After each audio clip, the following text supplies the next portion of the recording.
So I filed for bankruptcy. I don't know how else to start this video. Everybody has a different financial journey going on. Everybody's finances are different, especially in today's day and age with the economy and wages and things like that. I think it is ever more present, the struggle that people have with their income and their debt. And everybody has an opinion on finances, and obviously filing for bankruptcy just shows financial failure. And it's not easy to talk about money, especially in America. It's very stigmatized. But in hopes of destigmatizing some things, I wanted to talk about my experience and maybe teach someone a thing or two from my experience. People go bankrupt for all sorts of reasons. Irresponsible spending, insane medical bills, failed businesses, losing jobs. And there's definitely some financial decisions that I made that weren't the smartest, and some that weren't my fault. But I think it's important to talk about how someone's relationship with money can dictate their financial journey, whether they're a frivolous spender or a penny pincher. Growing up in my house, we never really talked about money. We never talked about saving. It was never something I was really taught. The way that my family always kind of had a relationship with money was you have the money to pay for the things you want and need. And if you don't have the money, you will find a way to come up with the money for the things that you want or need. Now that's turned me into a very savvy person. I always find the money when I need the money type thing, but it also led to me being a little bit of a frivolous spender. I wouldn't say I'm anywhere near as bad as some shopaholics out there, but a few years ago, I definitely was spending more than I was making. I've worked ever since I was 13, and I kind of just spent all my money in high school on video games and other things that I wanted. Didn't really save anything, and it was kind of the same thing in college. I lived at home, and I was going to school with the full ride, so I didn't have any debt. I worked in retail the first year and a half, 2 years of college, and then was freelancing throughout the rest of college in video production. And so I was making okay money for being in school full time, but at the same time, a lot of my money was going to gas and food for myself every day. Any extra money that I had, I was kind of spending on things that I wanted. I don't know, like saving just wasn't a thing, right? It wasn't something that I was even remotely thinking of. I didn't really see the need to because I was living at home. I had a roof over my head. I wasn't being rushed out the door anytime soon. I thought I was good. Up until I was graduating college and my parents went through a very nasty divorce. And because of that, in the span of weeks, everybody moved out of the family home, leaving me to find a place to live. Luckily, I was working a full-time job at the time and had a bit of money aside to move. Had a crazy roommate in the first house. Literally 4 weeks later, moved again.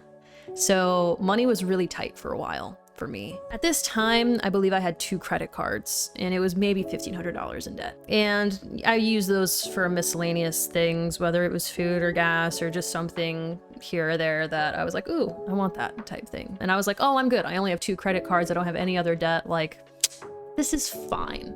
I was working at this job for a year, working insane hours, and I decided to get a new job that was going to be an amazing opportunity, and it was. Except for the fact that after my first month there, the pandemic hit. And after that, I was furloughed and never went back. At the time, obviously, everybody was getting stimulus checks, and I was getting some unemployment money, so that held me over for a little while. But after that, I went through a really nasty breakup and moved home, and I lived in my little sister's bedroom for 5 months. And then with the lack of work, I obviously had to rely on credit to be able to get me things I need. I was very, very poor at the time. There were times where I could not afford to even buy food. Slowly but surely, production work was starting to pop up again towards the end of 2020. And I didn't have a car anymore. I didn't have anything. So I had to get a new car. And this is the first car I ever bought myself. I was very proud of myself for being able to do that in the moment. But that car, I believe it was 18 grand when I bought it used. I believe that was the amount. And I still have it today. which was included in my bankruptcy. After that, I was self-employed for probably 2 years. I kept trying to find other jobs on and off, but I was just realizing working full-time wasn't for me. So I worked a lot of odd jobs, and in doing so, I was realizing that maybe I needed to go on a different path, and I was looking at going back to school. I wanted to really work on getting out of my tax bracket. I wanted to make higher income and have something that was pretty laid back. So I was looking into going into software engineering, and I applied for an online boot camp with USF that was a year long. That was about $12,000 in student loans, 12 or 13. I think that my intentions were in the right place, but ultimately I didn't fully see it through. It was hard for me to keep up with, and also very hard for me to be personally motivated. I learned that I'm definitely much more motivated when I'm going into a classroom. That was my first time really doing online learning, and I just learned it wasn't for me. It was a very expensive thing for me to learn and find out, considering I didn't finish and get the certifications from it. So ultimately, I still owe about 7 or 8 grand. I think it's 7 grand on that loan. But moving back a little bit, when I was researching how to get student loans, because I'd never done it before, I went on Credit Karma to check my credit. But upon checking my credit, I learned that I already had over $20,000 in student loan debt, and I was very confused. I didn't know where that came from. Come to find out that my parents took out money in my name, and it was money that I never saw, and it never went to my school, it never went to anything. And this is something I've talked to both my parents about. There was also a credit card that was open in my name and maxed out, so again, more debt that I didn't know that I had. Apparently this is a very common issue, and it's very easy for parents to open up credit cards and get loans in their child's name. And it's a problem that isn't really talked about, with no very easy, straightforward solutions. It's already hard enough for me to talk about my financial failures and my bankruptcy without bringing up these issues, but at the same time, it is so important to my financial story, and I don't feel like anybody would get the complete picture of my position if I didn't bring up these key things. It's an unfortunate situation, and it's one that I, at first, was really upset about, and I talked to multiple law firms trying to get answers on what I could do, but at the end of the day, nobody could help me, and there was honestly no way for me to prove it. I just knew that I never ever touched that money. And so I encourage young people to check their credit scores, see if there's anything out in their names that they're not aware of, and handle it as early as possible. And to not worry about me. I've had years to process all of that, so I'm good. So around the pandemic times, I opened another credit card, and I consolidated my debt the first time. Debt consolidation loans are offered so that they can pay off your credit cards, and then you can just pay the entire loan sum under one interest rate, which is super helpful. And it would have been great if I didn't need to end up relying on any of those credit cards again, which I needed to down the line when I was struggling again and I didn't have any money saved up. And I think so many people run into this problem of having to rely so heavily on credit because you don't have enough excess money every month to be able to put money aside for emergencies. And it just keeps you in this hole that you feel like you can never get out of. So cut to now. I got let go of my job in March, and I have been unemployed since. I've been getting unemployment checks for the weeks I haven't been freelancing, because I've had a couple of freelance gigs, but not enough to make ends meet. So I filed for bankruptcy. And the more I sat with it and thought about it, the more excited I was about it. And that's something that I wasn't expecting. I think a lot of people look at bankruptcy as this big scary thing because no one really talks about it, no one really understands it, and it honestly ended up being a very easy process. My mom filed for bankruptcy after her divorce, so it was really nice for me because I got to ask her what that experience was like. She got to point me in the right direction.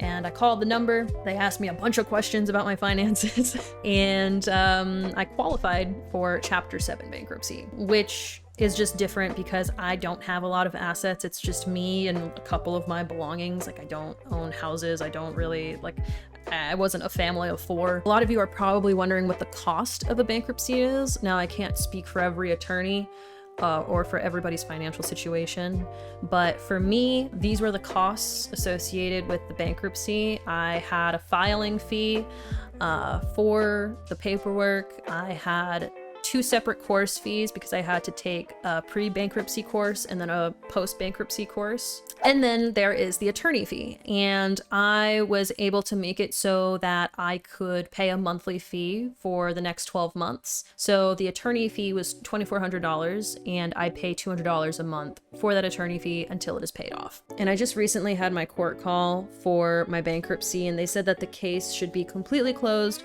within 3 months. Within this time, nobody can contact me asking me for money, no credit card companies, no loan companies, nothing. If they do, I contact my attorney and he handles it for me because it is illegal for them to do so. So we could pursue them for that. It's very rare, hasn't happened to me. I was wishing it would happen to me, but it didn't. Something I was really worried about with bankruptcy was if they were going to take any of my possessions, and that was something I really didn't want. They didn't take any of my possessions, and really, they value everything you own at garage sale prices when they're asking you what you own. And the only way they're gonna take something from you is if it has very substantial value. Literally, the lady on the phone told me it would only matter if I owned a Mona Lisa. Like, they're not gonna take any of my stuff, and they didn't. That's not to say that it wouldn't happen for somebody else, depending on their situation. It just didn't happen in my case. And of course, they didn't take my car. There were a number of options for my car, like a reaffirmation agreement, which is essentially creating a new contract for the car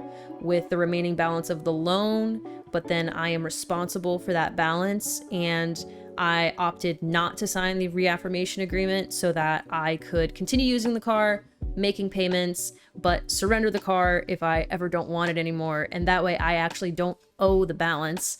I can just give it up. So that kind of seemed like a no-brainer to me.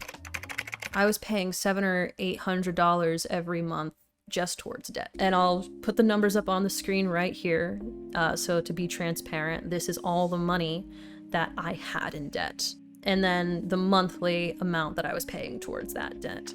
And I was making decent salaries. I was making decent money. I was making probably around $60K a year.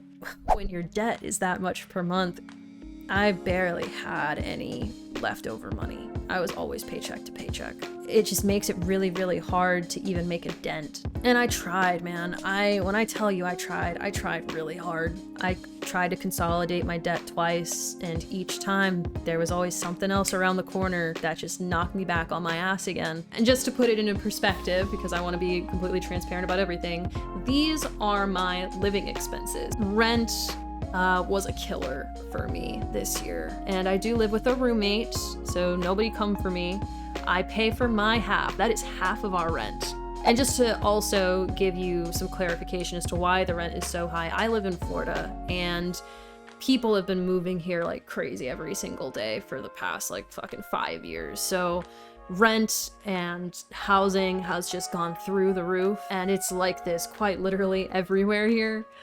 And with cost of living being that high and me not even being able to put money aside to save and pay off debt, I definitely can't pay to move out of state to go somewhere cheaper. So it just sucks all around, obviously. Now, to those of you that don't know, student loans are not included in bankruptcies, which fuck the government, that's all I gotta say. Literally any other money, any other loan that you take out can be included in a bankruptcy except student loans. And that's by design. So when it was announced that student loan forgiveness programs were going out, I obviously applied. I was qualified for it, but obviously that has been on hold for quite some time, and I don't know if or when any of that will go through. But when it comes to the debt that I do have that is included in the bankruptcy, all of that went away. That was one of the most freeing things ever. Now, I already kind of know that some people's reactions are going to be like, wait, this isn't even that much debt. I mean, it's a decent amount of debt, don't get me wrong, but it's not as much debt as some other people have, or like whole blown families have. And while that is true, it is a lot of debt for me and for my income. And with what I'm making versus what I'm spending every month, there is no way I would have gotten out of the hole that I was in. I crunched the numbers so many times. And unless I ended up hitting the fucking lottery, I was never ever gonna get out of that. So it was either struggle for the rest of my life or file for bankruptcy and have that on my record for 7 to 10 years and bounce back and start from scratch. I chose to start from scratch, and I think that that was the best decision for me rather than suffering for God knows how long. I was gonna gain more from a bankruptcy more than I was going to lose, and to be quite frank, I am still young. I will bounce back from this quite easily. My credit score will go up in 2 to 3 years probably. I honestly don't see this affecting me that badly. I'm only really seeing pros to it as of right now. I am still unemployed, which is okay. I have been freelancing. I have been getting by. My family is very aware of my financial situation. I have had some help from friends when it came down to me needing a little bit of extra money, which I am eternally grateful for. And ultimately, I am trying to hit reset on my life. Like I kind of said before, I have gained so much knowledge in the 4 years I've been out on my own since I moved out in 2019. There's so much I would have done differently when it comes to money. And luckily, I'm going to have a chance coming very soon to take a step back and catch my breath. I spoke to my father and he's letting me move back home. I don't know how long I'll be there for, and it's not gonna be necessarily comfortable living situation. I'm not gonna have as much space as I do now, for instance, being out on my own. But at the end of the day, it's just gonna be beneficial for me in the long run. Rent and costs of living are just astronomical, and that's one of the things that's honestly kept me also very poor. So in August, I'll be moving in with my family again. I'll be renovating the living room and living in there for a time, freelancing, maybe finding some more full-time work, who knows? But in that time, my plan is to save and pay off as much as I can right now. Here's gonna be the things that I want to pay off, and I'm still trying to figure out the order in which I want to pay these things off, but I think first and foremost, I want to pay the attorney fees and pay those in full rather than continuing to pay the $200 a month. And then these are the things that I want to save for, at least. These are the goals, right? I would love to have 3 months worth of money away in emergency fund. I want to have an emergency fund for my dog, for the vet, in case something ever happens to him, so I don't go to a credit card for that like I have done in the past. And I'd also like to have a medical fund for myself. I haven't had health insurance since I was 21, and that's another thing that always gets pushed aside for me because of my financial situation, is I just don't go to the doctor when something is wrong, and I very much needed to go to the doctor. Those are at least some of the starting points for me. And when it comes to the car, I am upside down on it, so my goal is to make as little payments on it as possible in order to keep it for as long as possible. But my goal is to put enough money aside to buy a used car in cash so that I can just surrender this old car, not worry about it anymore, and not have monthly car payments. And then after that, who knows? I don't really have much of a plan beyond that. I'm very fortunate to be in this situation to go home. I know not everybody has that option, and I already know it's going to be entirely worth it in the end, and I can't wait to see where I end up a couple years from now, and I hope I'm in a much better financial position. Ultimately, I'm not telling you to go file for bankruptcy. Like I said, everybody's financial situation and journey is different than mine. What's best for me might not be best for you, and I advise you to go seek the help of a financial advisor if you have the ability to do so. This was just the best financial decision for me, and I don't really care that anybody understands it or not. I don't care what anybody thinks. this is my journey, and I just felt like there was some value in sharing it. So if I could end this video with saying anything, it's to save. Don't rely on credit cards. Credit cards are the devil. Don't impulse shop. Stay away from pay laters. And budget. I honestly love budgeting. So learn to budget and learn to love it. I definitely want to make a video talking about being 26 and moving back home. I think that's also a very relatable topic right now. I think a lot of people my age are in similar positions, and I don't think that that's anything to be ashamed of. I don't think that it's a bad thing. So I think that's something that I also want to talk about as that progresses in the next couple of months. But as of right now, that's gonna be it from me. Thank you guys for listening if you made it this far. It was a pretty boring topic, I guess, but for me it was really important. And if you guys have any questions, leave them down below. I'd be more than happy to answer them if I didn't cover them in this video already. Peace out, everyone.